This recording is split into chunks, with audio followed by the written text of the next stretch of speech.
हाँ इशिका, मैं भी नहीं खाऊंगा, इसलिए चलो हमारे साथ, कहकर वो इशिका के एकदम नजदीक आ गया और उसे पकड़कर उठाने लगा, जिसे देखकर फिर शब्द की मुट्ठी बन गई और उसने गुस्से से पियून को अंदर बुला लिया। पियून के अंदर आते ही शब्द गुस्से में भड़का और बोला, 10 मिनट के अंदर कैंटीन क्लोज हो जानी चाहिए, राइट नाउ। और हाँ, उससे कहना अब इस ऑफिस में कैंटीन दोबारा खोलने की गलती से भी नहीं करे, वरना अगली बार कहीं और वो कैंटीन खोलने लायक नहीं बचेगा। और मेरे सारे स्टाफ 10 मिनट में अपने स्थान पर चाहिए मुझे। और जाते हुए कॉमक को मेरे केबिन में भेजो और उस लड़के को भी जो मिस इशिका के टेबल पर खड़ा है, कहकर शब्द फिर से अपने लैपटॉप में अपना काम करने लगा। पियून वहां से चला गया। शब्द के केबिन के बाहर इस तरह के सडन एक्शन से सभी स्टाफ शॉक में थे, क्योंकि उन्हें भी नहीं पता था शब्द ने अचानक से ऐसा फैसला क्यों लिया था। आखिर ऐसी भी क्या गलती हो गई थी उनसे कि अब आज से उन्हें हर दिन भूखा रहकर काम करना होगा। लेकिन उन सभी स्टाफ को ये नहीं पता था कि अभी जो भी उन सब के साथ हुआ था उसमें कहीं ना कहीं सबसे बड़ा हाथ इशिका का था, क्योंकि अभी जो कुछ भी हुआ वो सब इशिका की वजह से ही तो हुआ था। तभी वहां राहुल आ गया। राहुल शब्द के बचपन का दोस्त था। बचपन से ही वो हमेशा अकेला ही था, उसका अपना कहने वाला कोई भी नहीं था, वो बिल्कुल अकेला था। उसके माँ बाप के गुजर जाने के बाद राहुल के चाचा चाची ने उसे अनाथ आश्रम में छोड़ दिया था और उससे अपना पल्ला झाड़ लिया था। लेकिन अनाथ आश्रम में भी उसके साथ कभी अच्छा व्यवहार नहीं किया गया। वहां सभी बच्चों को बहुत बुरी तरह से ट्रीट किया जाता था, चाहे छोटे बच्चे हो या बड़े। सभी बच्चों से वो अनाथ आश्रम की सफाई करवाते, बगीचे की साफ सफाई करवाते और उनमें पानी डलवाते। अगर कोई बच्चा कुछ गलती कर दे या फिर उन्हें मना कर दे तो उन्हें बहुत मारा जाता था। राहुल को भी ये सब बहुत ज्यादा भुगतना पड़ा था, इसलिए वो अनाथ आश्रम को छोड़कर भाग गया था। लेकिन जब अनाथ आश्रम वालों को राहुल के भागने की बात पता चली तो वो उसे ढूंढने निकले। राहुल वहां से भागते ही वही अनाथ आश्रम के पास में ही एक बड़ा रानी पार्क, एक काल्पनिक नाम था, राहुल वहां पहुंचा।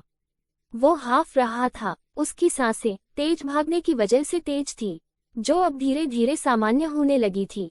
लेकिन वो रुक नहीं सकता था, क्योंकि उसके पीछे अनाथ आश्रम के लोग उसे ढूंढ रहे थे।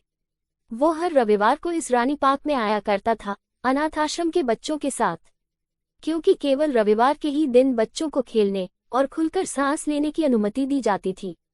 तब राहुल रानी पार्क के चप्पे चप्पे को जान गया था, जहां से वो आसानी से उनके हाथ से निकल सकता था।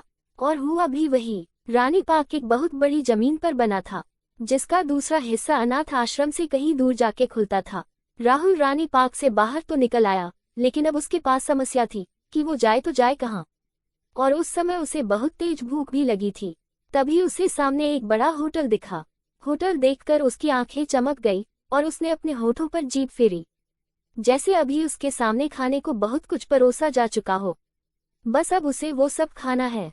मगर अब समस्या ये थी कि वो अंदर कैसे जाए, क्योंकि वो होटल उस शहर का सबसे महंगा होटल जो था, वहां सिर्फ रिच फैमिली ही जा सकती थी।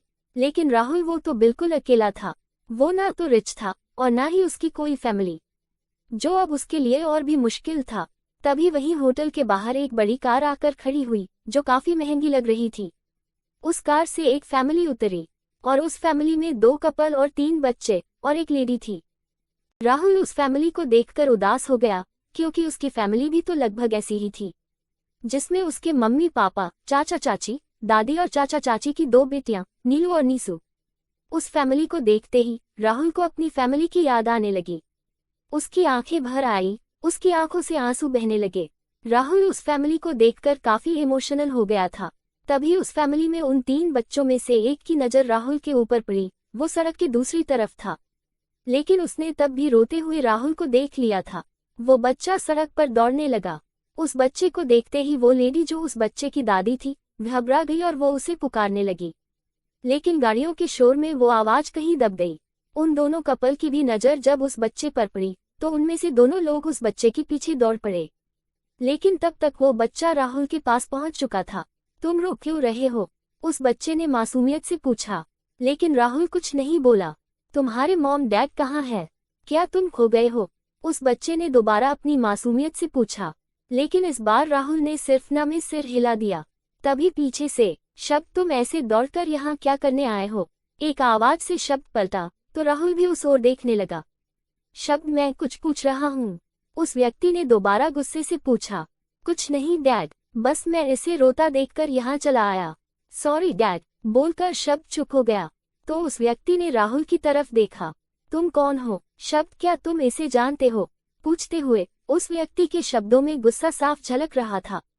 तभी पीछे दूसरे कपल वाला व्यक्ति भी आगे आया। शब्द ऐसे बीच सड़क पर दौड़ा नहीं करते, आपको कहीं लग जाती तो। वो व्यक्ति शब्द के आगे थोड़ा नीचे की तरफ झुककर बोले। मगर चाचू, मैं तो। चुप, एकदम चुप। शब्द के डैड यानी जगवंत जी ने उसे डांटा, जो वीर के पीछे से ही उसे गुस्से से घूर रहे थे। और ये दोनों व्यक्ति शब्द के चाचा और उसके पापा थे। जगवंत जी के गुस्से को देखकर शब्द थोड़ा सहम गया था, साथ में राहुल भी डर गया था। भैया, आप शांत हो जाए और अंदर जाए, मैं शब्द को लेकर आता हूँ, वीर जी ने कहा। तो जगवंत जी गुस्से में वहां से चले गए। तो अब बताए बर्थडे बॉय, आप ऐसे क्यों यहाँ दौड़ते हुए आए?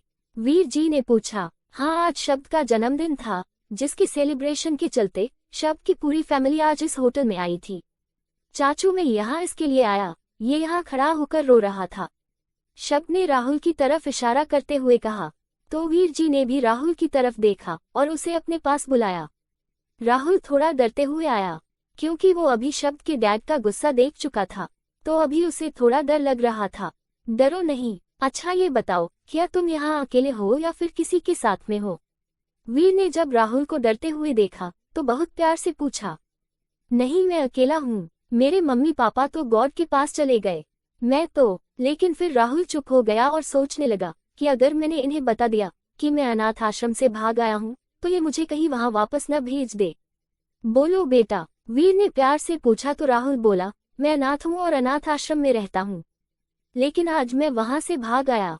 पता नहीं क्यों राहुल के ना चाहते हुए भी उसके मुंह से निकल गया। शायद ये वीर के अपनेपन की वजह से था, जो वो हमेशा से महसूस करना चाहता था, और वो इस वक्त उसे वीर जी से मिल रहा था।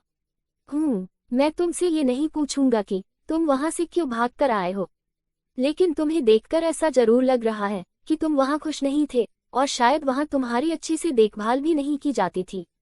कहकर वीर जी मुस्कुरा दिए। राहुल हक्का बक्का सा वीर जी को देखने लगा। आखिर वीर जी ने उसके साथ हुई नाइंसाफियों को कितनी आसानी से परख जो लिया था।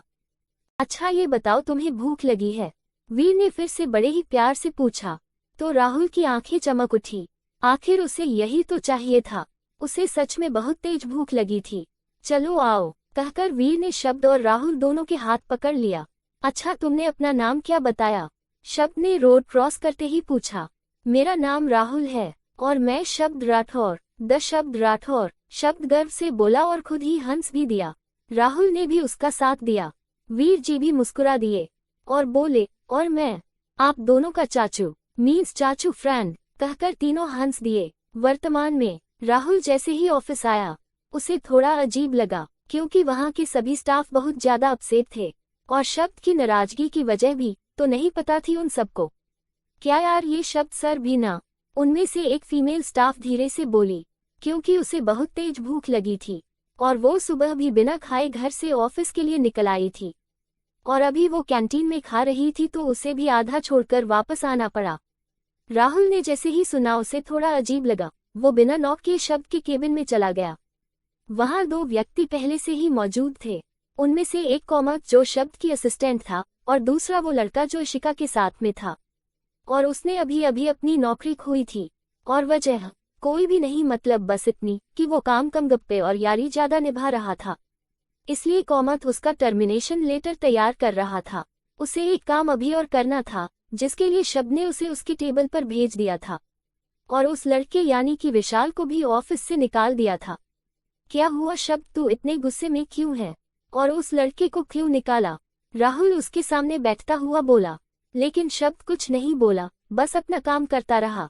बोल ना शब्द, राहुल फिर बोला। तू बोल, यहाँ कैसे आया? शब्द ने उसके सवाल के बदले सवाल करते हुए पूछा। जारी है लेखिका प्रियंका गुप्ता। अगर आपको मेरी लिखी कहानी पसंद आ रही है और मेरी कहानी को आगे पढ़ना और सुनना चाहते हैं, तो मेरे चैनल को लाइक करें, कमेंट करें, आज ही और अभी सब्सक्राइब करें और मेरे चैनल को ज़्यादा से ज़्यादा शेयर करें। Thank you for watching this video.